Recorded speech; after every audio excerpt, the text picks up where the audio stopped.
सभी को जय मसीह। मेरे भाई बहनों, आज पहली तारीख है। हम सारे जितने लोग आज उपवास प्रार्थना रखते हैं, यीशु के महिमा से सारे लोग के जीवन में प्रभु बहुत सारी आशीष दे। और मैं आप लोग उपवास प्रार्थना में मैं प्रेयर करने जा रहा हूँ।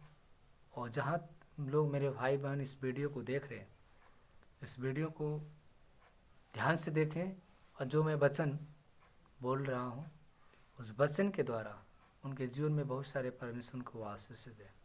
आमीन। आइए देखिए, ऐसा हो सकता अध्याय 58 उचित उपवास। हमें उपवास में क्या क्या करना चाहिए और क्या क्या नहीं करना चाहिए, आइए हम वचन के द्वारा इस वचन को सुनते हैं।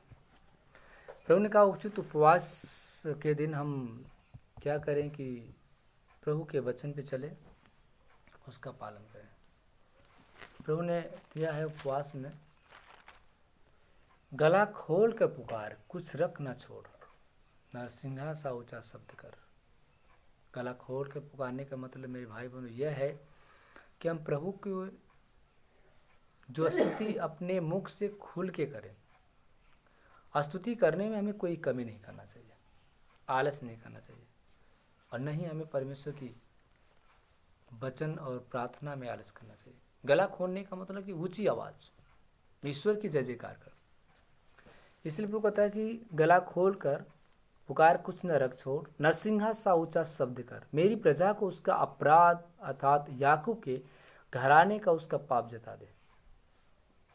प्रभु ने कहा कि मेरी प्रजा को चेतावनी दे दे। जितने भी सारे पाप उन्होंने किया है उस सारे पाप को तू उनको बता दे, ताकि उस पाप को करना छोड़ दे। जैसे आपने कहा, आपने देखा होगा योना की पुस्तक जब पढ़ेंगे तो परमेश्वर ने निन्नवे के बारे में क्या भविष्यवाणी किया था। प्रभु ने योना से कहा था कि जाके निन्नवे नगर से कह दे कि मैं सारी प्रजा को पाप से मैं उब गया हूँ। जो वो लोग वहाँ पे अन्याय कर रहे, जुल्म ढा रहे, मैं उनके जो कर्म से मैं क्रोध में आ गया हूँ। उस निन्नवे नगर से कह दे पाप करना छोड़ दे, नहीं तो मैं निन्नवे नगर को तबाह कर दूंगा। लेकिन वही योना जागने के बाद कतरा रहा था, नहीं जा रहा था, लेकिन परमेश्वर ने उसके ऊपर क्रोध किया, समुद्र में लहरें आई। लेकिन वही योना जाकर वहाँ पे गया, संदेश दिया, जिसके द्वारा निन्नवे नगर बचा लिया गया योना के माध्यम से। हालेलुया। वो प्रभु कहता है कि मेरे पाप को बता दे। जो पाप करते हैं लोग, जो ईश्वर के नज़र में गुनाह करते हैं, उनको अपराध को बता दे, पाप करना छोड़ दे। क्योंकि प्रतिदिन मेरे पास आते मेरी गति जानने की इच्छा करते हैं। हम प्रभु की इच्छा को जानना चाहते हैं, बट ईश्वर क्या चाहता है मनुष्य समझ नहीं पाता है। हम परमेश्वर के योजनाओं पे चले, परमेश्वर के वचन पे चले। इसलिए परमेश्वर के पास आते तो हम नियम जानते हैं, उस पर हमें चलना चाहिए। प्रभु कह रहा है कि लोग मेरे विधियों से नियमों को नहीं टाला, जिन्होंने मेरे अपने परमेश्वर के नियमों को नहीं टाला, वे मुझको धर्म के नियम पूछते हैं, परमेश्वर के निकट आने से प्रसन्न होते हैं। वे कहते हैं क्या कारण है कि हमने तो उपवास रखा परंतु तूने उसकी सुधि नहीं ली। मेरे भाई बहनों, जब परमेश्वर हमारी प्रार्थना पे नहीं ध्यान देता है तो कहीं न कहीं हमारे आपके अंदर कमी है। अवश्य कि हमारे आपके अंदर कहीं न कहीं से कमी है, जो हमारी प्रार्थना प्रभु नहीं सुनता है। अब जैसे मैं आपको बता रहा हूँ, पिछले हफ्ते में एक बहन थी जिसका बच्चा अगले साल में बच्चा पैदा हुआ, लेकिन शैतान ने उसे छीन लिया। बच्चा हॉस्पिटल में ही गुजर गया। लेकिन मेरे भाई बहनों, हम उस बहन को कहा था बराबर प्रार्थना लेते रहना, मोबाइल से कलीसिया आते रहना। वो बहन आई, लेकिन जब बच्चा पैदा होने वाला था 1 महीने पहले, उसने कलीसिया में आना बंद कर दिया। फिर मैं उसको मोबाइल से प्रार्थना दे रहा था। प्रभु ने उस बच्चे को इस बार सलामत से रखा है, बेटा दे के आशीष दिया। इसलिए मेरे भाई बहनों, प्रभु कहता है कि जिस उपवास को लोग रखते हैं परंतु उन की सुधि वो परमेश्वर कहता है कि नहीं लिया। हमने उपवास रखा, हमारी सुधि नहीं लिया। जब हम परमेश्वर की वचन पर चलेंगे तो हमारे परमेश्वर सुधि लेगा, लेकिन जब परमेश्वर के वचन के खिलाफ चलेंगे तो नहीं सुनता है। और प्रभु कहता है कि तुम दुख उठाते हो परंतु ध्यान नहीं देता है। सुनो, जिस उपवास में प्रसन्न होता हूँ। ये नहीं कि हम अपने सेवकों से कठिन काम कराएं। प्रभु कहता है कि तुम अपनी इच्छा पूरा करते हो, इससे मैं नहीं सुनता हूँ। मैं जिस उपवास से प्रसन्न होता हूँ, मनुष्य स्वयं को दिन बनाए, लेकिन उपवास में तुम आजकल अपनी इच्छा पूरी करते हो। जैसे मनुष्य उपवास रखता है लेकिन क्या करता है, दिन भर सोता है। तो आप उपवास इसलिए रखें कि आप सो रहे हो, आपको तो प्रार्थना करना चाहिए। आपने उपवास रखा है तो आपको वचन में लगातार बने रहना चाहिए मेरे भाई बहनों। सोने से कुछ नहीं मिलेगा, क्योंकि बाइबल में आपने पढ़ा, रोमियो के पत्री अध्याय 13 वचन 17 में प्रभु ने कहा, तुम अपने अगुओं के अधीन रहो, उनकी आज्ञाओं को मानो, उनकी चाल को देखकर उनको याद करके चलते रहो, क्योंकि तुम्हें ठंडी सांस लेकर सोने से कुछ भी मिलने वाला नहीं है, उसका प्रतिफल तुमको कुछ भी नहीं मिलेगा। इसलिए जब भी हम प्रार्थना करें तो पूरे एकदम सीरियसली में प्रार्थना करेंगे तो सुनेगा, नहीं तो सो जाओगे तो कुछ नहीं मिलेगा। क्योंकि कहावत है, जिसने सोया उसने खोया, जिसने जागा उसने पाया। इसलिए हमें सोना नहीं चाहिए। सोना है तो सो, लेकिन लिमिट से सो। भोर में जागो, प्रार्थना करो, प्रभु से विनती करो कि आपका जो काम रुका है खुल जाए, जो काफ़ी समस्याएं हैं उनके लिए आप प्रार्थना करो कि संकट हट जाए।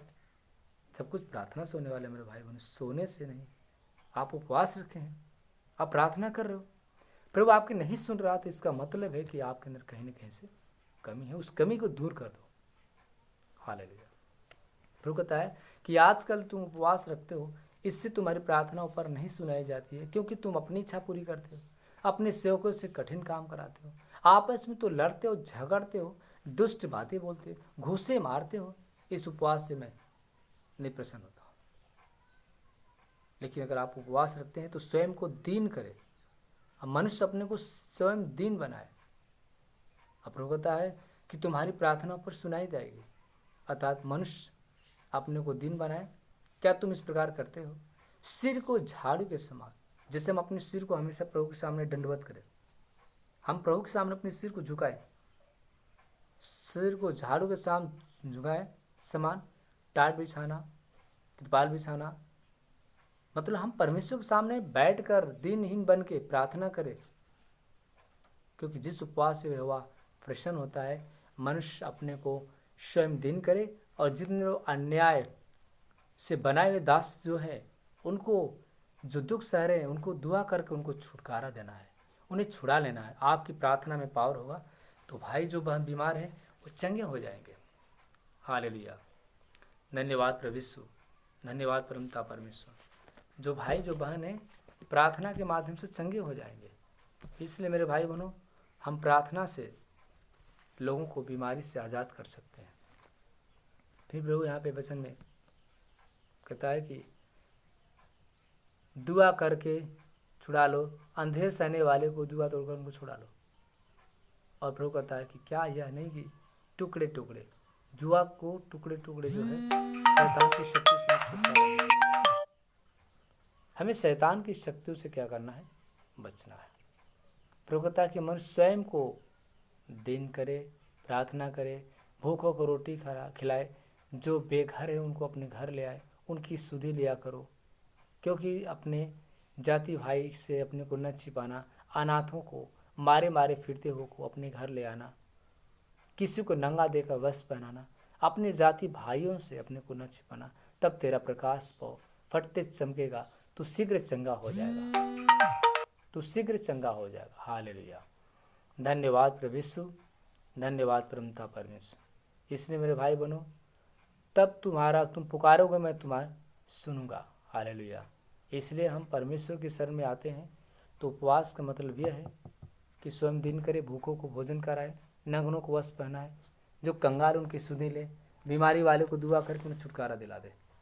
ये काम करोगे, आपको परमेश्वर आशीष में भर देगा। आइए मैं आपको आशीष देता हूँ, प्रार्थना करता हूँ। Hallelujah, hallelujah, hallelujah, hallelujah. ऐसी तेरा धन्यवाद हो, स्वर्ग और पृथ्वी के मालिक, हम तेरा धन्यवाद करते। सारे लोग को वचन पे चला, सब उपवास में जो प्रार्थना आज के दिन है परमेश्वर, उनको चंगा कर, उनकी प्रार्थनाओं को सुन, उनके सारे बच्चों को बीमारी से छुटकारा दिला, गरीबी से बचाओ, दुष्ट आत्माओं से मुक्ति दे। पेट का जो दर्द निकल जाए, उनके सीने का दर्द निकल जाए, कमर का दर्द निकल जाए, लकवा के रोगी चलने लगे, अंधा देखने लगे, कोरी शुद्ध जाए, हर एक शैतान की शक्तियाँ उनके शरीर से बाहर चला जाए। यीशु के महान सामर्थ्य, महान सामर्थ्य, महान सामर्थ्य, यीशु महान आशीष से, महान आशीष से, महान आशीष से मेरे स्वर्गीय पिता परमेश्वर हर भाई हर बहनों के जुम्मे अलौकिक चमत्कार कर। जितने भी उपवास प्रार्थना में जो तेरे वचन में, तेरे जो प्रार्थना में बने रहते हैं, उन्हें चंगा कर। उनके सारे हर एक गरीबी वाली आत्माओं को बाहर निकाल, हर एक व्यभिचार करने वाली आत्माओं को बाहर निकाल, शुगर बनाने वाली आत्माओं को बाहर निकाल, बुखार डालने वाली आत्माओं को बाहर निकाल। हे परमेश्वर, सारे लोगों को बीमारी से आज़ादी दिला, आज़ादी दिला।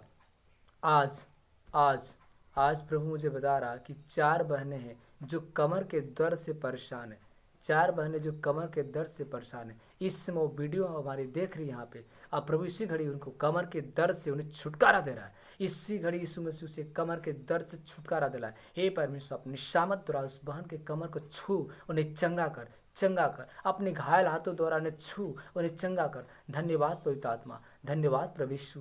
हे परमेश्वर, हर बहनों की बीमारी से उन्हें बचाओ, दुष्ट आत्मा से छुटकारा दिला, गरीबी वाली आत्मा से उन्हें बचाओ, हर एक बिगड़े काम पे आशीष दे। मेरे परमेश्वर, जहाँ मेरे बहन मेरे भाई इस वीडियो को देख रहे हैं, वही उनको चंगाई दे, वो सारी बीमारी से छुटकारा पा जाए, उनके अंदर आत्मा में शांति दे, उन्हें मुक्ति दे। तेरी महिमा, तेरी आशीष उनके परिवार के बच्चे को पर बना रहा है। यीशु के महान नाम से मांगते, आमीन।